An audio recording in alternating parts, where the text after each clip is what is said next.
First of all, can I thank you all so much for coming, taking time out of your busy Tuesday evenings. Welcome everyone to what I'm calling ISA Insights, Grow Your Savings and Secure Your Dreams. Today, what we're going to do is we're going to dive into the world of individual savings accounts, or ISAs as they're called, and why I believe understanding them is crucial for your financial well-being. So whether it is that you're saving for a rainy day, or planning for retirement, or whether it's just hoping that you're going to reach some dreams that you've always had and you're struggling to get there, ISA, it offers a really valuable tool to help you get there.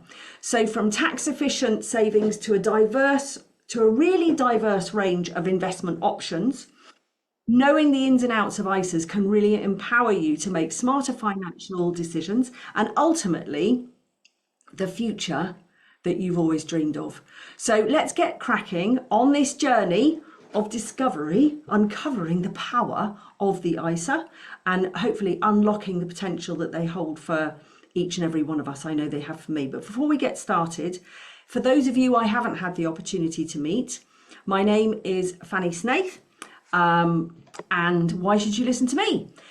I am a money and life coach. I have been working with people and their money for over 30 years now, 8 years professionally, many years before that, with people asking me questions and all that kind of stuff. I am a certified money coach trained by the Money Coaching Institute in America, and I'm also a Quest cognitive hypnotherapist because I believe that our mindset is just as important as practical finance. I've had over 3,500 students and clients over the years. I coach people individually and couples individually, but I also run online courses and all these things that you can see on the screen, which I'm not going to read out because it's terribly boring. I have worked from home for the last 24 years, bringing up my two daughters.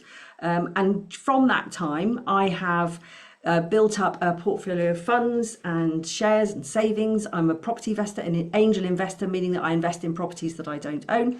And I've grown to a net worth of over 1.6 million now, literally by doing this. It's not as if I've had a really mega paying job. I've literally made clever financial decisions along the way. And I have to say that ISAs, and originally as they were called PEPs, have played a big part of it. So I'm really, really chuffed to be able to share this with you this evening, because it really can be a game changer, I believe. But again, like everybody else, I didn't pop out of the womb knowing about how to manage money. I've had to do it on a little roller coaster of life, and just tried to make the right decisions as I go, and it seems to have worked out for me. So there you go, that's who I am. I have to do this bit first, the legal part. This content is for informational purposes because I'm not a financial advisor. I'm not allowed to give financial advice. And so on that basis, please just take everything that you see today as just information and a pointer to put you in the right direction. It's not financial advice. It's not any kind of legal advice. Do your own research. Don't necessarily believe that everything I say is true. Be aware as well that what I may say could be true tonight, but it might not be true tomorrow because rules change left, right, and centre all the time. So that's the legal part. Again, first and foremost, I want to just get our mindsets in check. Just sitting down and learning about money, practical finance, won't work long term if you haven't got the mindset to match. So let's just take a momentary check-in to see that we are all in a good place right now, and that I'm expecting nothing of you really, that I'm not expecting you to know anything. So you can come to this call thinking, oh, okay, I'm just starting from scratch. And all I ask of you is to be curious and just allow new information come. You're probably not going to remember all of it. You can all have a copy of the replay. And obviously there's time for questions at the end. But literally, how we think about money really is going to determine the role that it has in your life. And it's true when people say it's not how much money you earn, it's what you do with it. And I've proven that. Many of you who I do know that I love working with the money types that were invented by Deborah Price from the Money Coaching Institute. And The two that we want driving our financial life are the warrior and the magician. Ayn Rand said, money is simply a tool and it will take you wherever you wish to go, but it will not replace you as the driver. So we would like to have the two parts of you, which everybody has within them, the warrior and magician, to be driving your financial life. If you really haven't got a clue what I'm talking about, there is actually a money type quiz on my website. Please don't go and do it now, but I'll give you the link later where maybe you could have a look at it and see what money types are driving your financial life at the moment. So with all of that going on, let's get into it. Why do we bother to save and invest?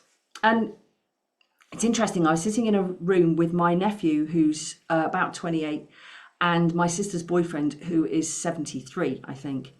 And I was saying to my nephew, please, can you check out what's happening? He earns good money, really good money. And he drives a petrol tanker. And I was saying to him, please, can you just check what's happening to your pension and start thinking about investing in an ISA? And he goes, no, I'm not gonna do that. I'm just gonna have life the way it is now. And I can't bother to think about when I'm old. And Graham, my sister's boyfriend, says, you're not gonna say that.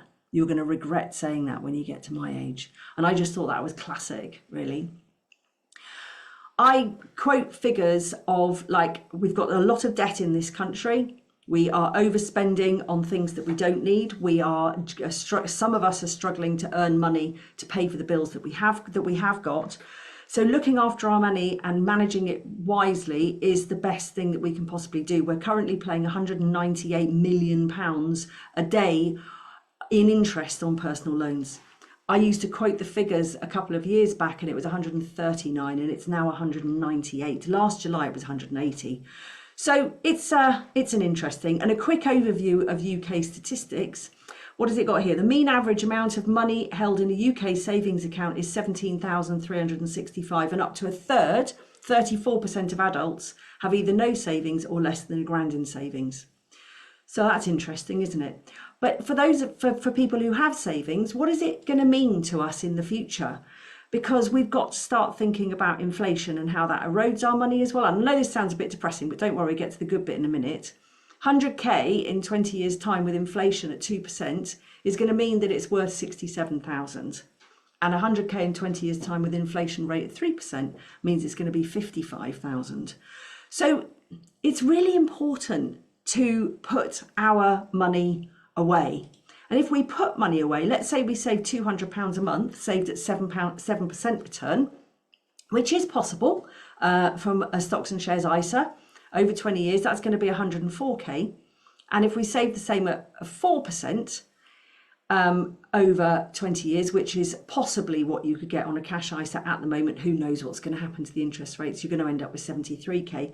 So just making some different choices now can really change our future. Because are you going to run out of money? That's the thing. Will there be a state pension? What happens when you stop working? My view is screw everybody else. Don't think about what they're doing. Just what are you doing? How are you future-proofing your finances? And it's funny, isn't it? We all go, oh yeah, well, we might all be dead by then. There might have been an apocalypse or something. The whole world might have ended. What would be the point of saving up then?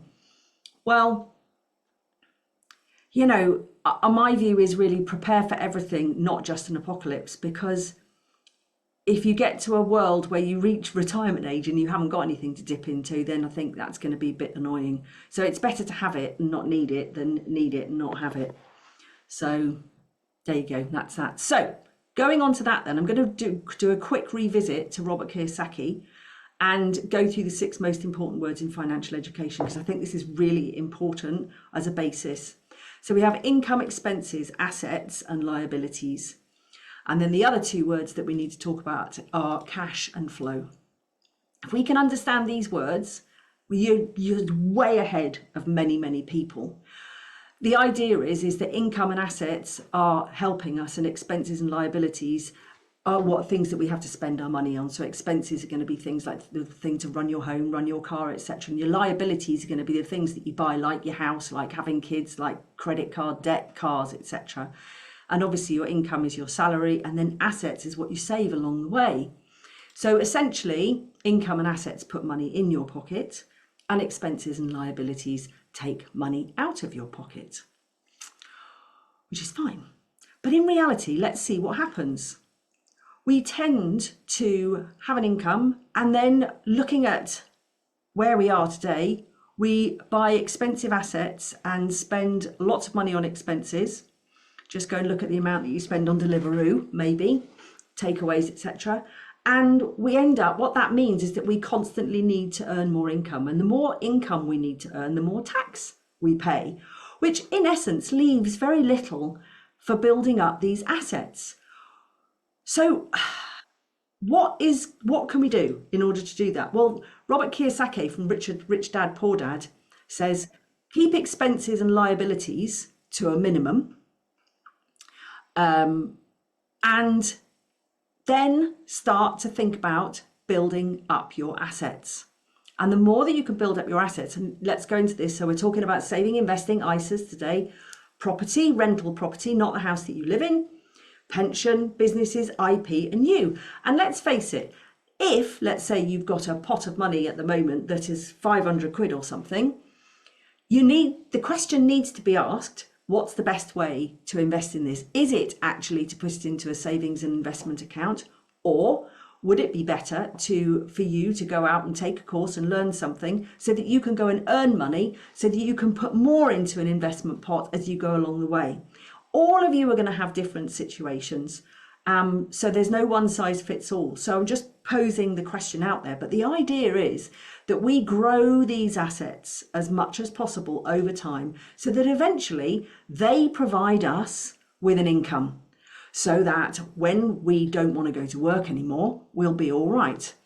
So what I hear is, I've been putting money into an ISA and it's been amazing and it's grown over the last 3 years. And now I've reached 5K and I'm going to take it all out and go on a holiday.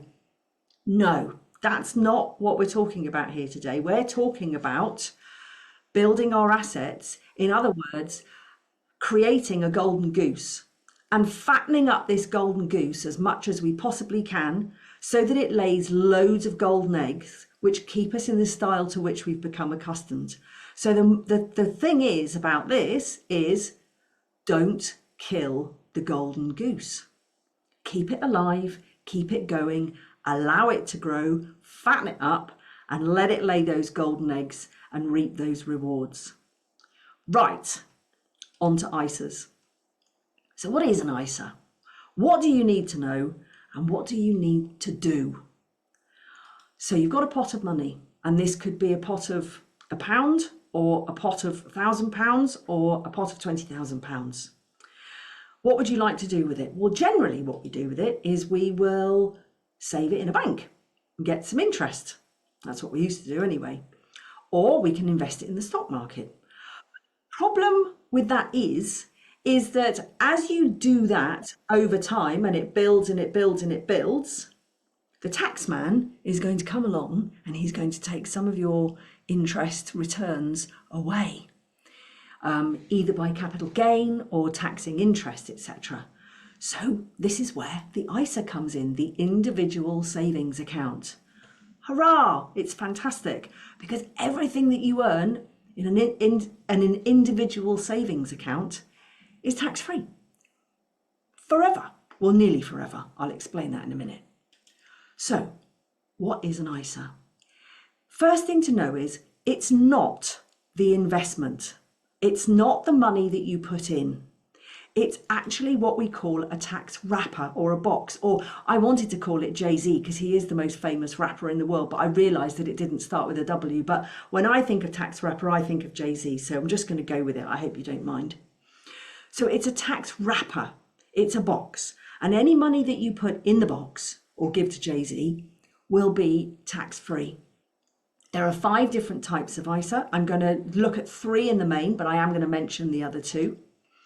And you get £20,000 allowance per tax year to put into the box, the ISA. And Jeremy Hunt, in the last election budget, talked about this new British ISA that they're thinking of launching, which will give an additional £5,000 for people to invest, but only in British companies. It's not finalised yet, but it looks like it's in the post. So the one time that you don't get the tax advantage is if you die. So if you've got £2 million in an ISA that you've saved over time, and then you cark it and you haven't taken any other prevention, that will be then taken out of the box. JC will relinquish it, and it will then be added to your estate, and you will pay inheritance tax on it at whatever rate you're going to be paying. Okay, so that's an ISA. So let's look at the different types. We've got cash, stocks and shares, a LISA, which is known as a lifetime ISA, a junior ISA, and an IFISA, which is an innovative finance ISA. But the most popular ones are the cash and the stocks and shares by far. So you could, if you wanted to, I'm going to assume that we're investing £20,000 in the year. If that's completely unrealistic for a lot of you, just dream for a moment.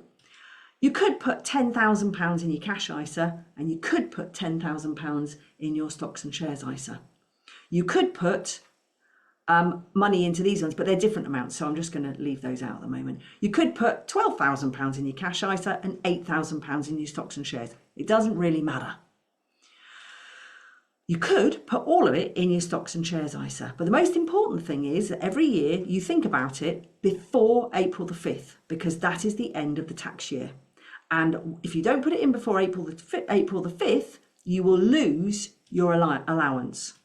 So it's a box, it's a wrapper, it's JC, which is protected from all of your interest, dividends, capital gains, anything like that from however you invest it. It's all yours tax-free. You can have a mixture of cash, stocks and shares, etc.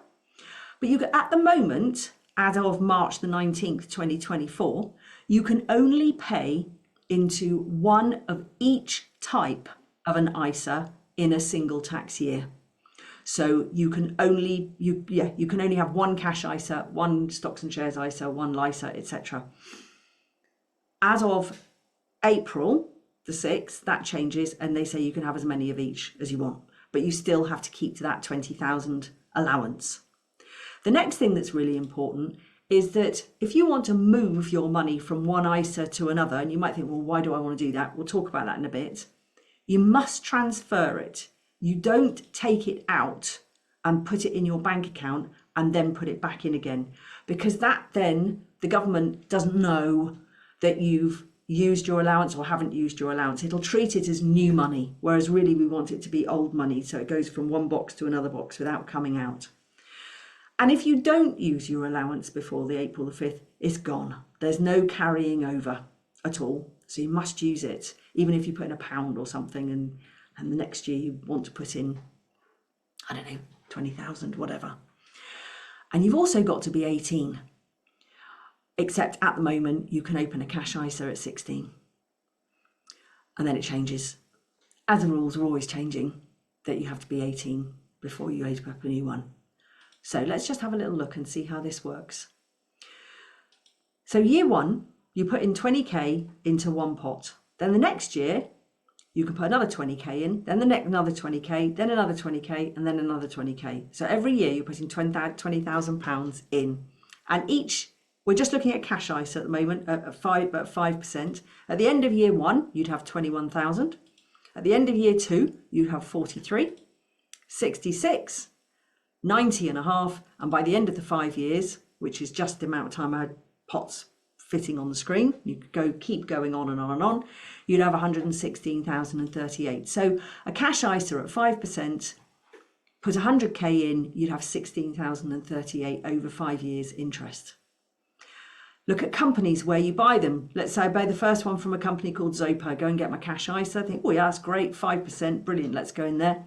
Year two, I might decide to buy one at Virgin, because the 10 chances to 1, Zopa will have said, oh no, well the first year was only an introductory offer, so we drop it by 5% in year two. So you then might want to transfer money into Virgin, and that's okay. Year three, I've gone with Aldermore. Year 4, Wealthify, and year 5, I might have gone back to Zopa. So you can use different companies as you go through to decide where you want to buy. And that's the same with stocks and shares and cash ISAs. So let's talk about cash ISAs.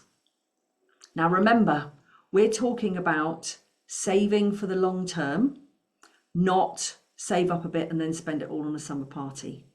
We're talking about fattening the golden goose. So with a cash ISA, it's a saving account. You're not investing, you are saving.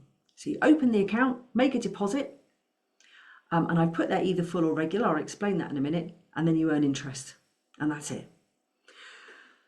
There are some different rules and regulations, obviously, just to make it a little bit more complicated.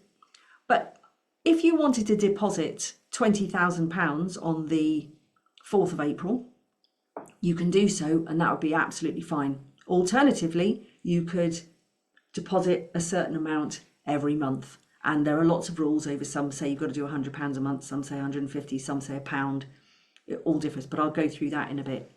Now, the thing to bear in mind is that when you're saving in an ISA, you're using up some of that £20,000 allowance. We have to remember that you can earn now £1,000 a year in interest tax-free. Back in 2022, most people didn't pay tax on savings at all because the interest rates were so low. But since that time, the interest rates have gone up considerably.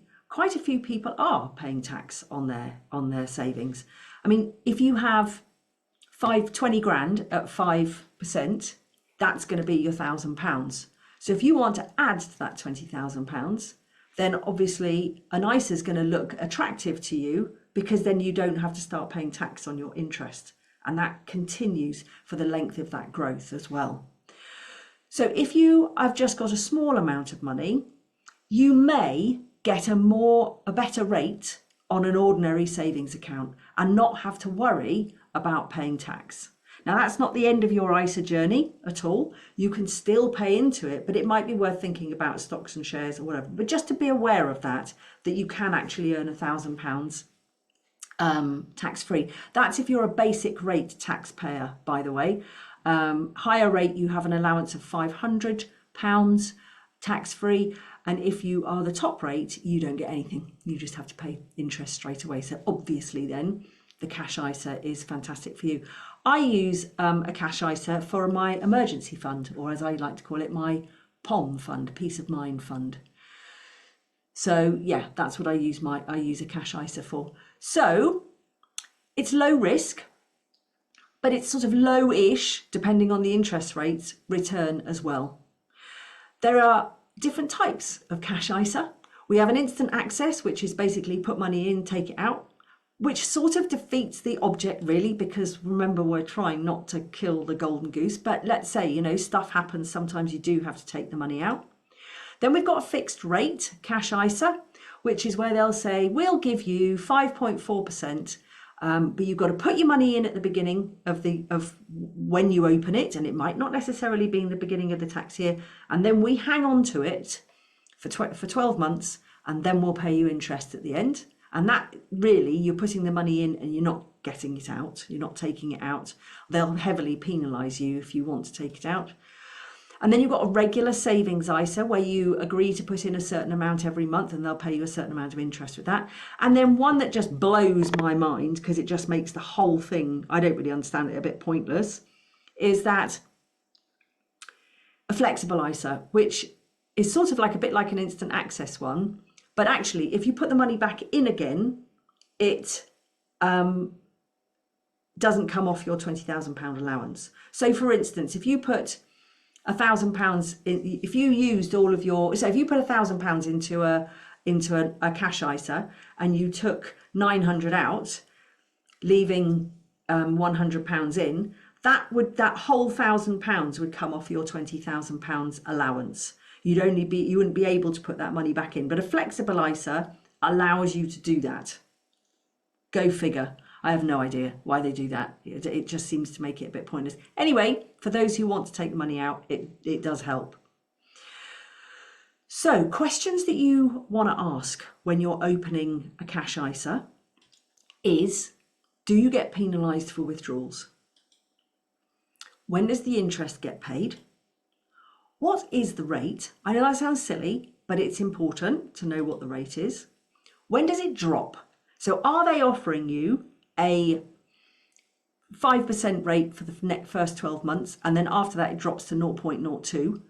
And what they're actually hoping that you'll do is you'll forget all about it. They'll probably send you a couple of letters telling you that's going to happen. And what they hope you do is you'll just leave it there and forget about it, and then all of a sudden you're ending up and you're not earning any interest anymore. That's when the transfer comes in, not the innie outie where you take the money out and put it in your bank account and then invest it. That's where the transfer comes in, where you fill out a little form from one ISA provider to another ISA provider, and then they transfer it behind the scenes in their back office, and it's all done and you don't lose your benefits. So when does it drop?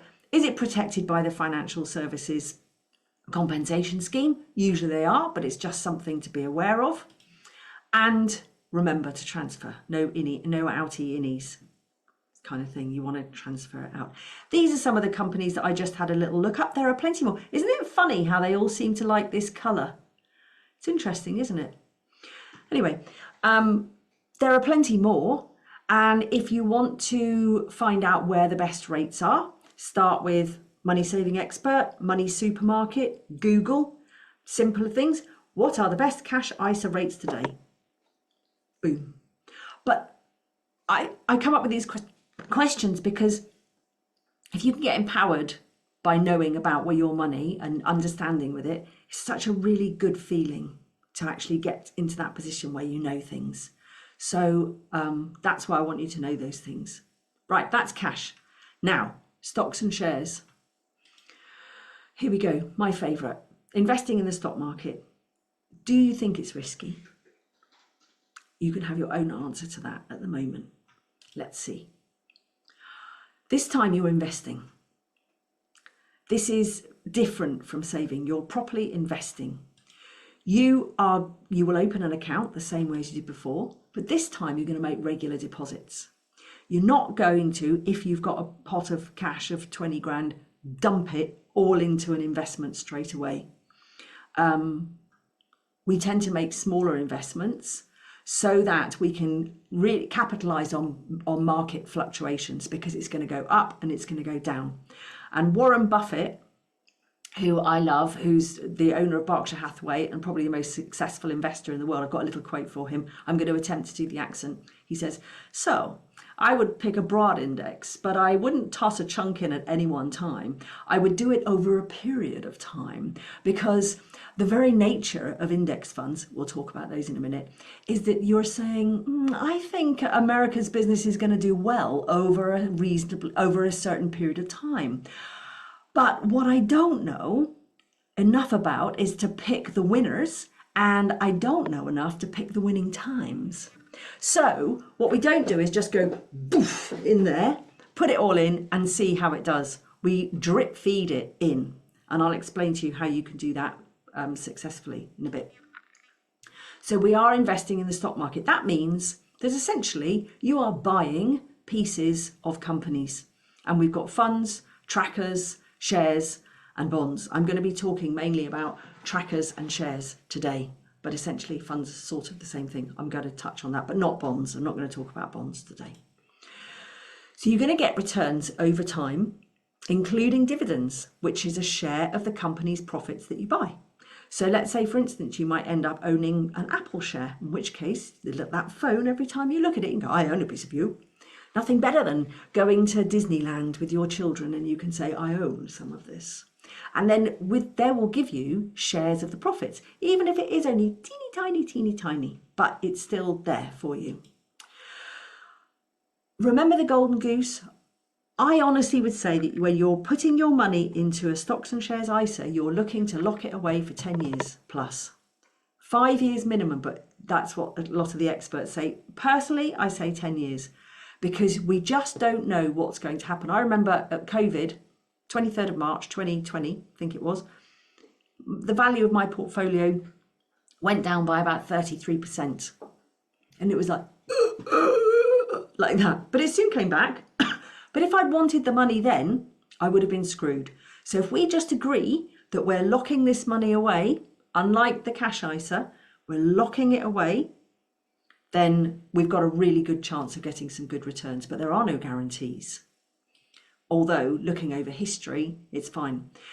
So thinking about the different types that they've got, again, they've got different types.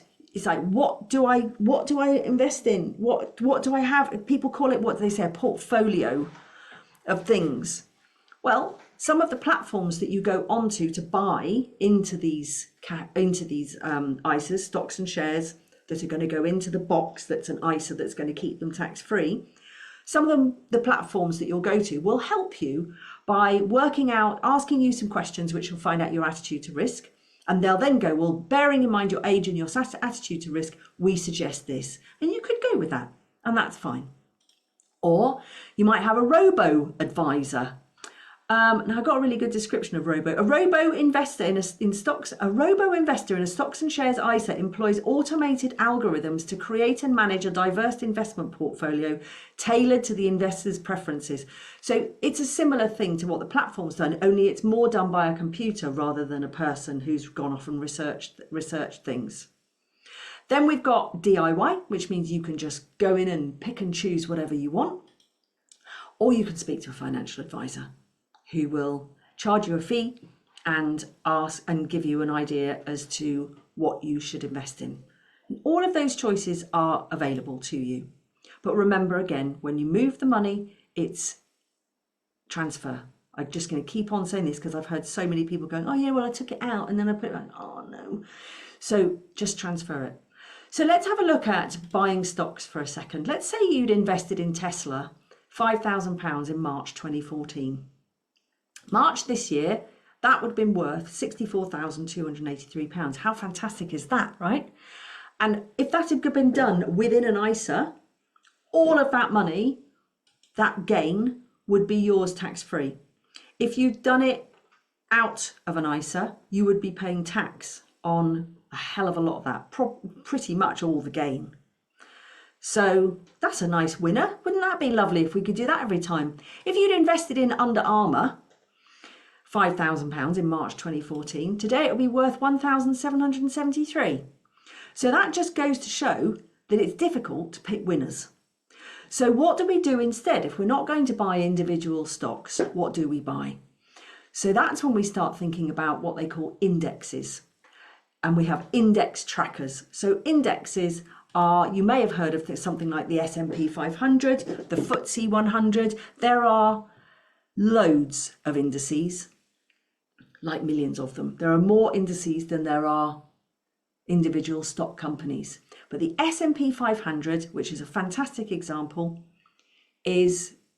stands for the Standard & Poor's 500, which means it is the top 500 companies in America that have got into the index using criteria set by Standard & Poor's, and they are generally the companies that do well.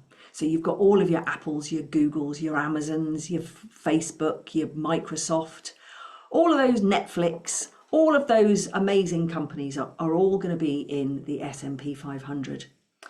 And historically, the stock market has given a higher return than putting money in the bank. So that's one reason for going in there. Have a look at this chart here. And again, if you invested £5,000 in March 2014, you would have had £14,123 today. And the reason I worked that out is I just looked at the value of each unit here and the value of each unit here, how many I could buy for 5,000, and then times it by that to work out how it is today. So it doesn't include any dividends or returns. It's just literally the rise in the price of the unit, which is calculated by the median mean of all the companies in the index, the all 500. And let's say 3 companies go bust. Chances are they're not going to be the ones at the top, but we hope not. They're just going to get replaced by the next top 3. So you're not really into a loser, onto any kind of loser, unless obviously somebody just completely obliterates America and then that's gone, and hey. And again, all of this is going to be tax-free. So let's just have a quick recap on this. So buying individual stocks or shares of a company, you can do that. Then we have something called managed funds, which are groups of companies selected by a fund manager. And a fund manager will usually sit in a very large office in a building with lots and lots of glass and also get paid lots of money, which means that to invest in a managed fund is probably going to cost you more than in an index fund, because an index fund mirrors an index, but it's run by computer, which is much, much cheaper. So it's low risk, low cost, not as low risk as just putting your money in the bank, of course, but it's a pretty good bet. So that's what we're going to focus on going forward, on looking at index trackers. What is an index? So again, it's a group of companies. It's a method of tracking how well the stock market is doing. There are nearly 3.3 million indices globally. There are more than 70 times the number of indices than there are number of stocks. Tesla appears in 16 indexes and Apple more than twice that. You will have heard of some of them. I'm sure you've heard of the FTSE 100. You've got the S&P 500. You've got the Dow Jones. But there are all sorts of them, and I promise you, there are really. Personally, they're the things that I have loved. I've done quite a lot of managed funds as well, but to be honest, these are outperforming managed funds, which is great. So, looking at the S&P 500, started in 1957 to March 2024. Does that look like a good bet? Personally, I think it does, unless it's here. This was the 1929 stock market crash. This was the 2008 crash. And here we're going up here, and it's going up. And it will dip again. But this is why we give ourselves 10 years. This is the FTSE 100, bit more of a rocky ride. There's a funny story that goes on with the English stock market, but I just thought I'd show it to you because we're in England and that's how it works. So a bit more of a rocky ride, but again, remember, you're going to get dividends and other returns from your investments. And the point is if you always keep the dividends and all the returns in that pot, then they grow. So when you invest in an index fund, what they'll tend to do is, instead of giving you dividends in money, they'll give you dividends in units. So, for instance, if you owned 20 units in the S&P 500 tracker, index tracker, and then all the dividends paid out and they gave you an extra 2 units, now you've got 22 units. And so it just grows like compound interest, getting bigger and bigger and bigger and bigger, which is great, right? So, but where, what, and how much as you invest in? Well, you want to invest in the world, not just in America, really. You want to invest in the world. You want to invest in big, medium, and small companies. We want to do established companies and what we call emerging markets, new countries, new places that are coming up with new ideas. What we're talking about here is diversification. It's spreading your money around a lot of different places so that you're mitigating risk and you're taking advantage of opportunity. We want to go across all industry sectors. So for instance, we're not going to take our £20,000 or whatever it is and dump it into the property market or dump it into the financial market. We want to do it into lots of different companies: financial, hospitality, biotech. Can't think of them all now, but you understand what I mean. So all industry sectors. And you want to be going into index trackers, or you might also hear something called exchange traded funds. They're very, very similar.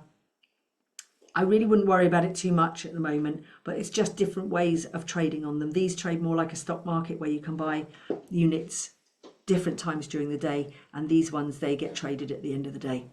But there's really not that much in it. If you can, minimum really 10% of your income, we're looking to invest, and actually increase that over time. And you're looking for hopefully 7 to 10% returns annually, which is great, right? And some years are going to be better than others. But that's, if you're looking at over a long period of time, those are the figures that people are banding out, and those are the kind of figures that I've had with mine. And obviously you're going to get dividends. Okay, where do you buy these things? So there's companies like II and Hargreaves Lansdown. II is a company called Interactive Investor. God, I'm having a little brain freeze.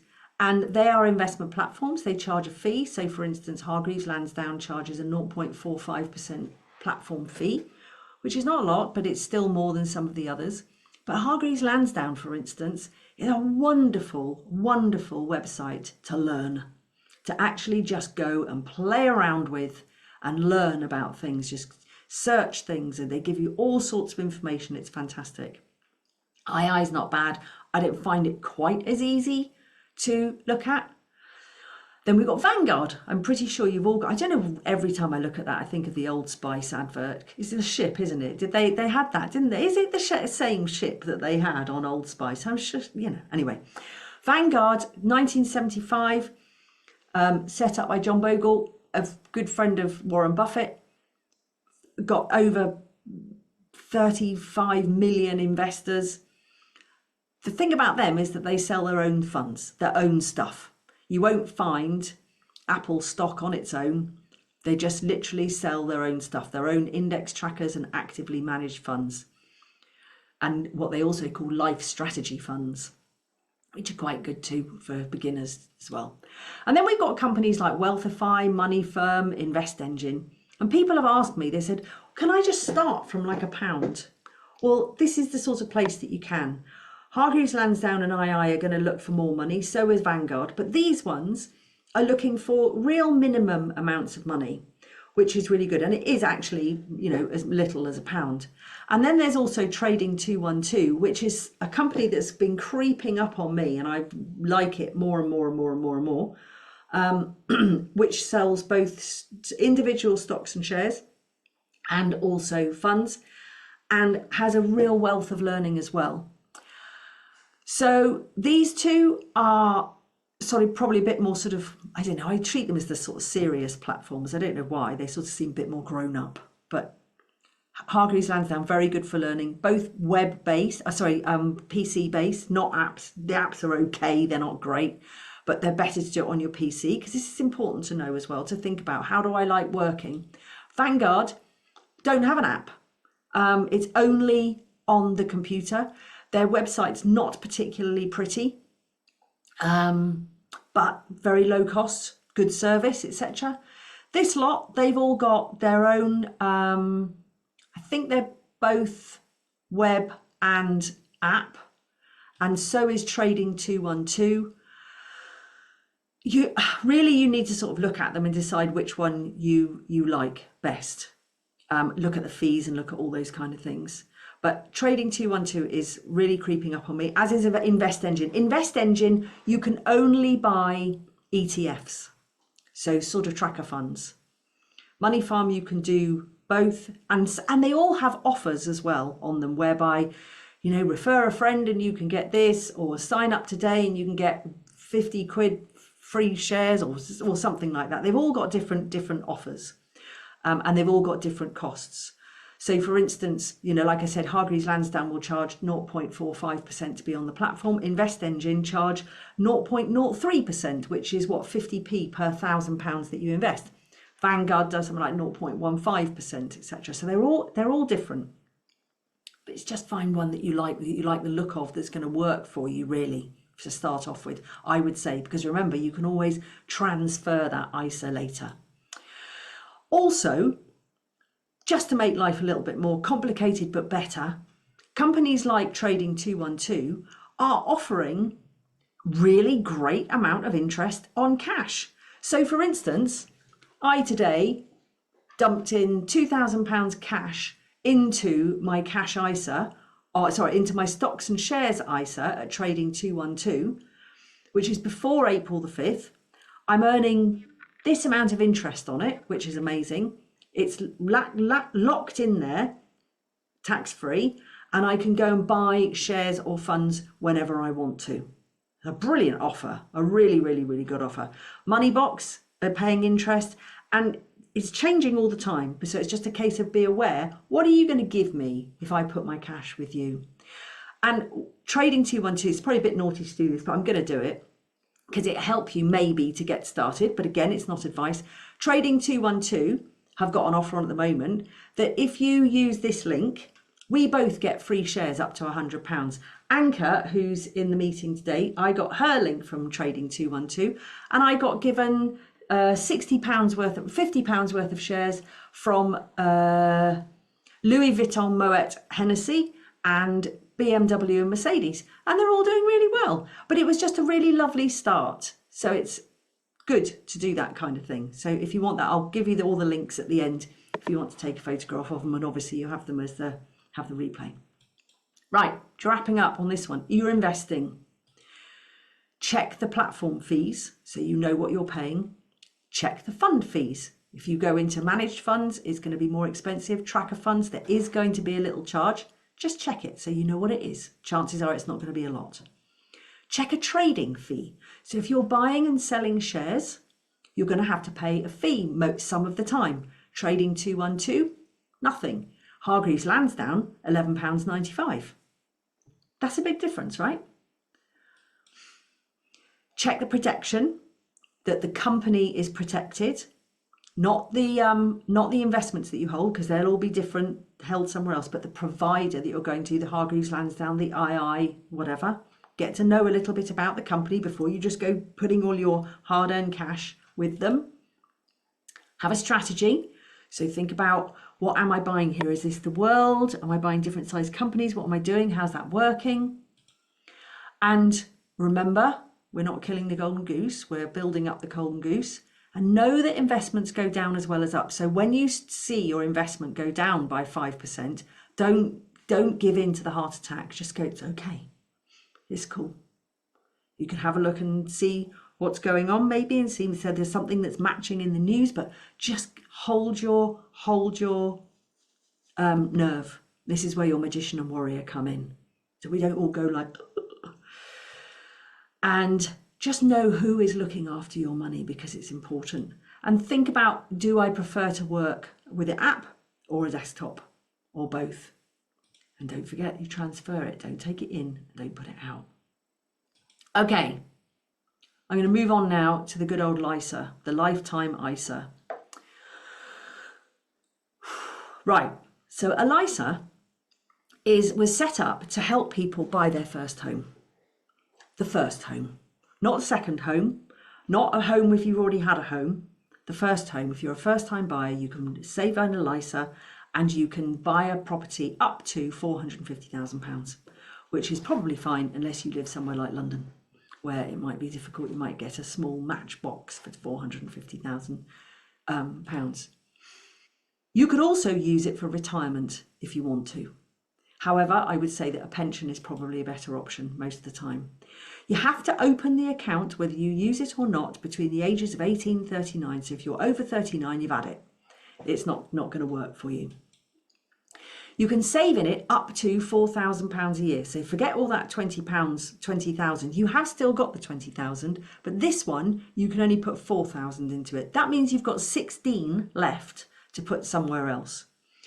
If you save if you save 4,000, the government's going to give you 1,000, because they pay a 25% bonus on whatever you save. So if you put in 1,000, they'll give you 250 quid. So it's up to £1,000. If you were to open it at 18, the government will give you a bonus up until you're 50. So that means if you completely max it out, they'll give you a bonus of £33,000, which is not to be sniffed at, right?